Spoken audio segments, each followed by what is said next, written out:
tua Bíblia? Então vem comigo, vamos juntos ler a palavra do Senhor na segunda carta de Paulo aos Coríntios, no capítulo 1. Paulo começa aqui a sua carta se apresentando, dizendo que Timóteo está junto com ele. Paulo, apóstolo de Cristo, pela vontade de Deus, e o irmão Timóteo, a igreja que está em Corinto, junto com todos os santos da região do entorno, que era a região da Acaia. E Paulo começa trazendo uma palavra de consolação. Por quê? Paulo, ele nos mostra, aqui no primeiro capítulo, que nós temos o ministério da consolação, que a igreja precisa existir, estar junta para fortalecer uns aos outros. Eu quero encorajar você a pensar num período difícil de provações, período de aflições pelo qual alguém que você conheça tenha passado. Talvez alguém que você conheça esteja passando. Pensou nesse período? O que é que você fez para poder ajudar?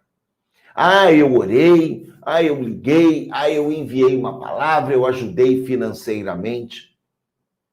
Alguém que você conheça, pensa nessa situação, pensa na dificuldade que essa pessoa passou ou está passando. O que é que você fez? Será que alguma vez você já desejou ajudar alguém que estava passando por uma dificuldade, mas você não soube o que fazer? Pois é. Quando nós estudamos o primeiro capítulo da segunda carta de Paulo aos Coríntios, nós vemos ali princípios que vão nos ensinar a ajudar, a consolar aqueles que passam por provações e aflições. A primeira carta, a carta anterior, o livro anterior, Paulo escreveu quando estava em Éfeso. Vamos traçar aqui um panorama para a gente poder entender melhor aqui o contexto. Aí houve ali uma pequena confusão, onde o evangelho chegava, havia alvoroço. Está lá em Atos, capítulo 19, verso 23 em diante. Houve um alvoroço ali em Éfeso, por causa dos ensinamentos daquela palavra.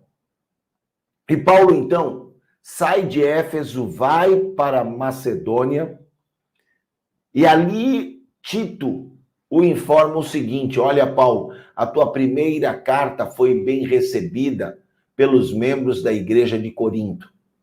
Vale lembrar que Paulo escreveu 4 cartas para Corinto, a primeira e a última se perderam.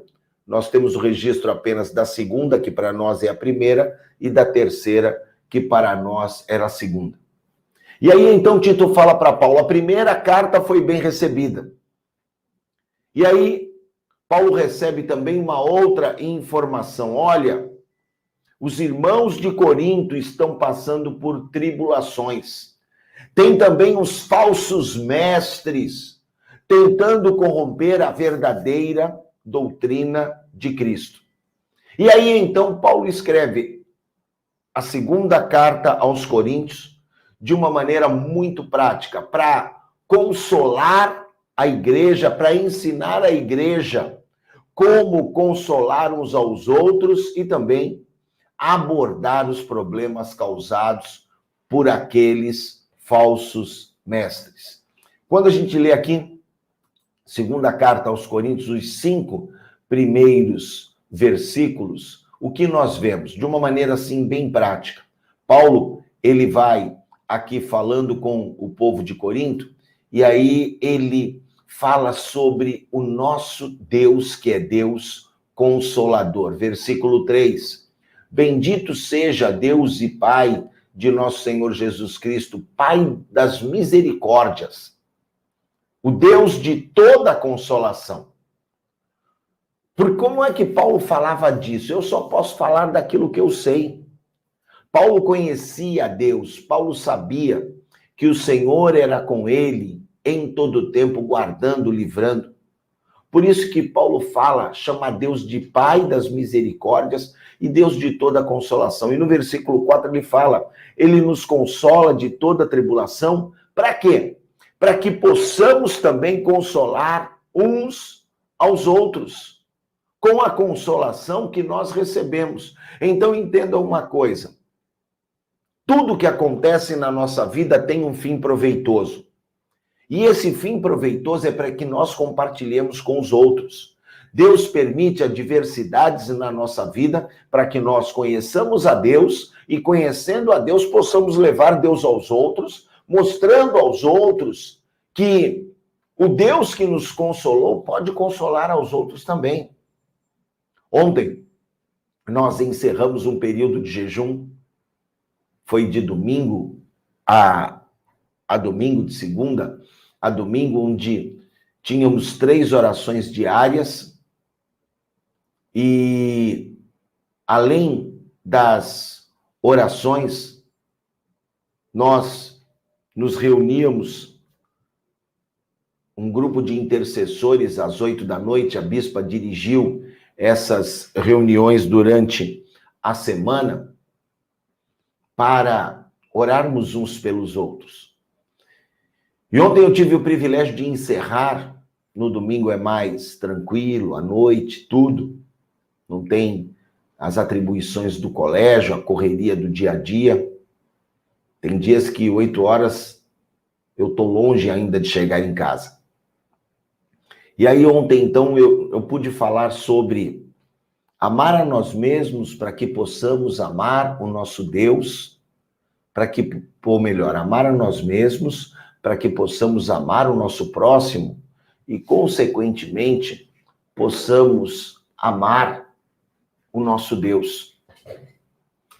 E hoje, quando eu leio aqui o primeiro capítulo da segunda carta aos Coríntios, eu vejo a contramão. Deus se revela a nós para que nós, tendo uma experiência com Ele, possamos levar Deus ao nosso próximo. Ele nos consola na nossa tribulação, para que nós possamos consolar o nosso irmão. Porque, verso 5, como as aflições de Cristo são abundantes em nós, assim também é abundante a nossa consolação. Amém?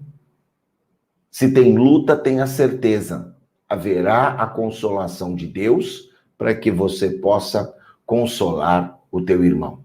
Então, aqui, quando a gente lê aqui esses versículos, né, a gente pode marcar diversos conselhos de Paulo aqui sobre essa questão da consolação. Mas no versículo 4, nós aprendemos uma grande verdade.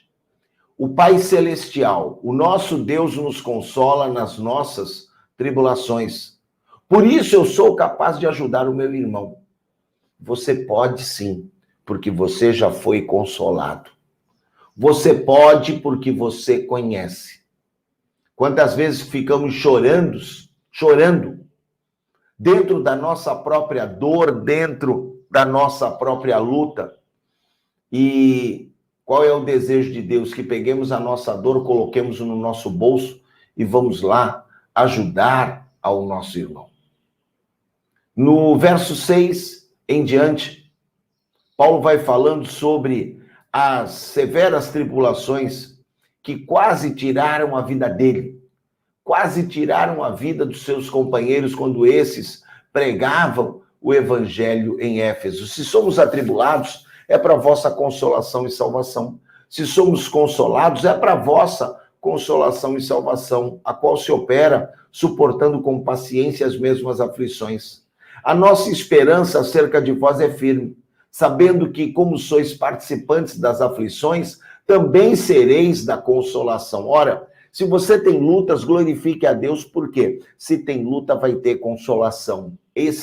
Essa é uma promessa de Deus na nossa vida. E aqui no verso 8 ele fala, eu não quero, irmãos, que vocês sejam ignorantes com respeito à tribulação que nos sobreveio na Ásia. Fomos sobremaneira agravados, mais do que podíamos suportar, de tal modo que até da vida estivemos em grande dúvida. Eu acho tão tremendo quando Paulo escreve, porque ele mesmo coloca aqui o seu sentimento. Ele fala, eu achei que eu não ia suportar. O mesmo Paulo que fala sobre consolação é o mesmo Paulo que expõe aqui as suas fraquezas, mostrando que ele não era nenhum super-homem, mostrando que ele também tinha passado por grandes lutas, que até ele ficou em dúvida, será que eu vou sobreviver? Será que vai dar certo? E aí a gente vai seguindo aqui até o verso 24, e Paulo fala do verso 12 em diante sobre a alegria por aqueles que receberam o conselho que ele havia dado na sua primeira carta. Ele fala, nenhuma outra coisa vos escrevemos, senão as que já sabeis, as que também reconheceis, e espero que também até o fim as reconhecereis. Antes, Deus é fiel, verso 18, e sabe que a nossa palavra para convosco não foi apenas sim e não. E aqui, Paulo, no versículo 20, traz um texto que é uma promessa poderosa, porque todas as promessas, quantas há em Deus, são nele, sim, e nele, amém, para a glória de Deus por nós. Amém? Então, Paulo diz que na boca do Senhor está a certeza da nossa promessa. O que confirma convosco em Cristo é o que nos ungiu. Esse é o Senhor. Ok? Então, que a gente possa ter essa certeza. Paulo, ele fala aqui na sua segunda carta que no Senhor está a resposta que nós precisamos.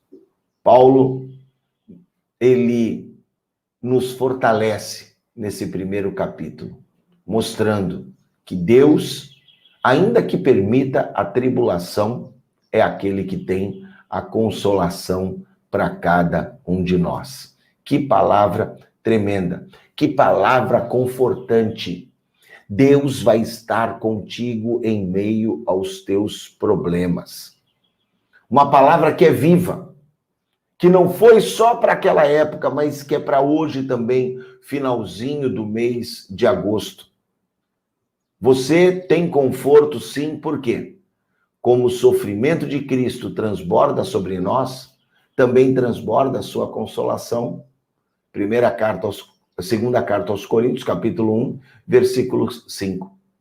Tem muita gente, querido, que por não conhecer a Deus, acaba se entristecendo e esfriando na fé.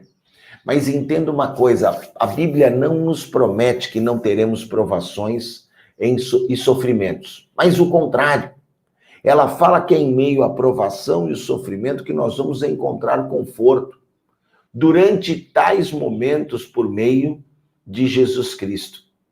E porque somos igreja, nos últimos 3 domingos eu preguei sobre isso. Porque somos igreja, temos a oportunidade de ajudar aqueles que nos rodeiam, reconhecendo quem é parceiro no sofrimento e também é parceiro no conforto. Então, que a gente possa entender isso. E também sejamos honestos conosco mesmo, reconhecendo que muitas vezes o que nós pensamos? Eu não vou conseguir. Aconteceu com Paulo, irmão. Não vai acontecer com você? Mas nós somos o povo da esperança, porque é Jesus Cristo que nos resgata do maior perigo da morte. E a morte veio pelo quê? Por causa do afastamento do pecado. Mas Cristo foi lá e nos resgatou. Se Cristo te resgatou da morte, Ele vai te resgatar dessa luta, dessa tribulação. Nós só vencemos a morte por causa de Cristo. E a gratidão precisa estar presente no nosso coração. A oração, ela não evita muitas vezes o sofrimento. Às vezes Deus te livra antes do sofrimento, mas muitas vezes Deus permite o sofrimento para te fortalecer em meio a ele. E eu quero encerrar aqui lendo para você o versículo de número 11. Enquanto vocês nos ajudam com as suas orações, Paulo fala, eu vou ler o 10 também, ele nos livrou e continuará nos livrando de tal perigo de morte. Nele temos colocado a nossa esperança que vai continuar a livrar-nos, enquanto vocês nos ajudam com oração. Jesus livre e a igreja ora. Assim muitos darão graças por nossa causa, pelo favor a nós concedido em resposta à oração de muitos. Amém?